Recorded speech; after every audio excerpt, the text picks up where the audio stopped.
Hello everyone, welcome to Tech Sharmit. In this session, we are going to discuss about another very important topic for medical terminology, that are suffixes. So in previous session we discussed various suffixes. So this session is in the continuation of the same, where we will talk about few more suffixes that are used with medical terminology. Okay? And in this session we will discuss each and everything from scratch. I'll show you every example, every possible definition for the suffixes. Okay, so we will proceed in same manner, like firstly I'll explain you the meaning or the purpose of the suffix. Then we will see some of the examples, because examples are very important to understand and it will help you to remember the concept, so that later when you are in an interview or an exam, you will easily you would be able to find out the exact solution for it. Okay, but before we proceed further, I would like to recommend you to please go and check out the previously released sessions first, because they all are in proper sequence and sync. So if you follow them sequentially, then it would be much more easier for you to understand the ongoing topic, because for time being we are just mainly focusing on medical coding common suffixes. Okay, so let's proceed further. Here the first suffix that we are going to discuss is the osis. Okay, so why do we use this osis suffix? So osis suffix is mainly used to denote the abnormal condition. Okay, so whenever we are talking about a condition which is not normal, which is abnormal, so in that case we will utilize the suffix osis. Okay, let's see how. So if you look at the example, you will find that here we are using the terminology cyanosis. Okay, which is nothing but a bluish discoloration of the skin due to lack of oxygen. Okay, so whenever there is a lack of oxygen in a human body, and due to which if bluish discoloration of skin occurs, then that entire condition is denoted by the terminology cyanosis, where we are using the osis as a suffix, which is highlighting the abnormal condition. Clear? Similarly, we have tuberculosis, which is infectious disease condition caused by Mycobacterium tuberculosis. Okay, so whenever we are talking about such kind of condition which is abnormal, which is not normal, so in that case we will use the terminology suffix osis. Clear? Fine, let's move to the next suffix. Next suffix is os, which is for pertaining to. Now don't get confused, because in previous session we have discussed some suffixes that are also used for pertaining to denote the pertaining to, right? Because in medical terminology there are lots of alternative ways to use one terminology or suffix. Okay, so don't get confused. Try to learn as much as you can, so that you have good understanding of all possible suffixes. Okay, so os is mainly used to denote something like pertaining to or related to. For example, mucous means pertaining to mucus. So whenever there is a discussion regarding mucus, so in that case we will use mucous. Okay, similarly if the discussion is moving around cancer, so in that case we will talk about cancerous. Okay, cancerous means it's a terminology, and ous we are using as a suffix. So whenever we want to show this kind of relationship between the suffix between the terminology which is showing pertaining to or related to, then in that case we will utilize the terminology suffix as os. Okay, let's move to the next slide. Here we will talk about the pathy, which is nothing but a condition which is denoting disease or disorder. Okay, so whenever there is a discussion regarding something like disease or disorder, then in that case we will utilize the suffix pathy.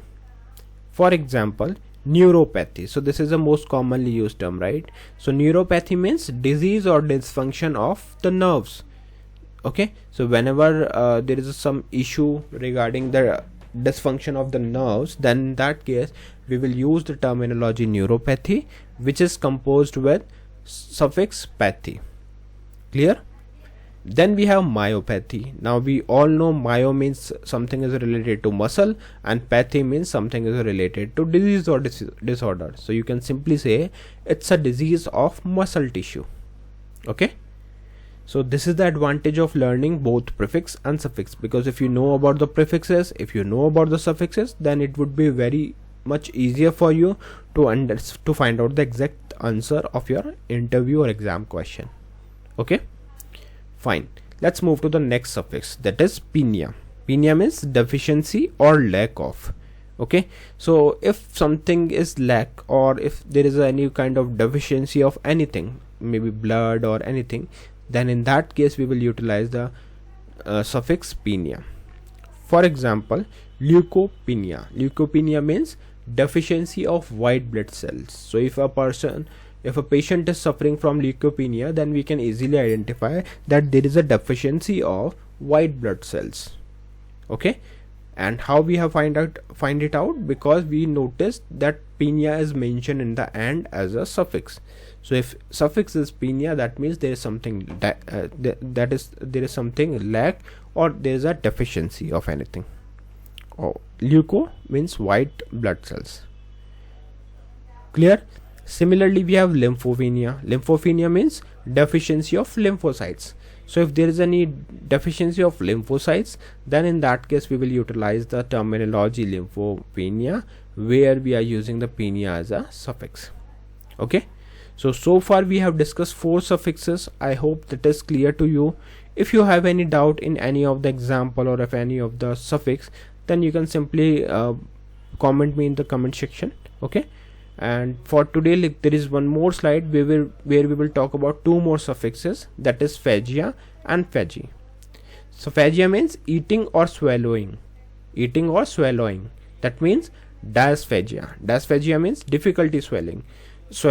Okay, so if someone is suffering from a disease where a patient is not able to swallow the things properly, or there is a difficulty in swallowing the things, so in that case we will use the terminology dysphagia. Likewise, when a patient is excessive eating, so that case we will whenever there is a excessive eating, then we will use the terminology polyphagia. So these are the 2 examples of phagia suffix. But yes, again I'm saying that there are many alternatives, examples and descriptions of one suffix. So as much as you learn, you will remember the things, and that's why for a better practice, in the end of every session I'll provide you one question. Try to answer it. Try your knowledge, like if you are remembering the concepts properly or not. When you know the answer and you are sharing it, then you are also helping others, because if let's say if someone is not able to answer the question, they can simply refer it from the comment section. Okay, fine. Next we have phagy. Phagy means eating or devouring, often at cellular or biological level. Let's see the example. Autophagy. Autophagy means process where cell digest their own component. Yes, there are some condition where the cells digest their own component. So that thing we will denote with the help of autophagy. In the similar way, we have osteophagy. Osteophagy means eating of bones. So again we are talking about eating or devouring. So if there is a condition where eating of bone occur, which is seen in some of the animals for the calcium purpose, so in that case we will utilize the terminology osteophagy, where we have suffix as phagy, which is nothing but a suffix to denote eating or devouring. Clear? So these are the all suffixes which I would like to share with you all in this particular session. So mainly we have covered osis, which is mainly used for denoting the abnormal condition, osis, which is mainly used for denoting pertaining to or related to condition. Then we have pathy, that is used to denote disease or disorder, and then we have penia, which is used to denote deficiency or lack of. Okay, later on we discuss 2 more suffix, that is phagia for eating and swallowing purpose, and phagy that is again related to eating or devouring. Clear? So yeah, these are the all thing. Now for today there is one question for all of you. The question is, why do we use suffix lytic? I know some of you already know the answer of this question. So if you know the answer, then please do share your knowledge in comment section so that others can take a reference from it. But in case if you have any doubt, if you don't know the answer, then please refer the previous session, because there we have already discussed it in detail.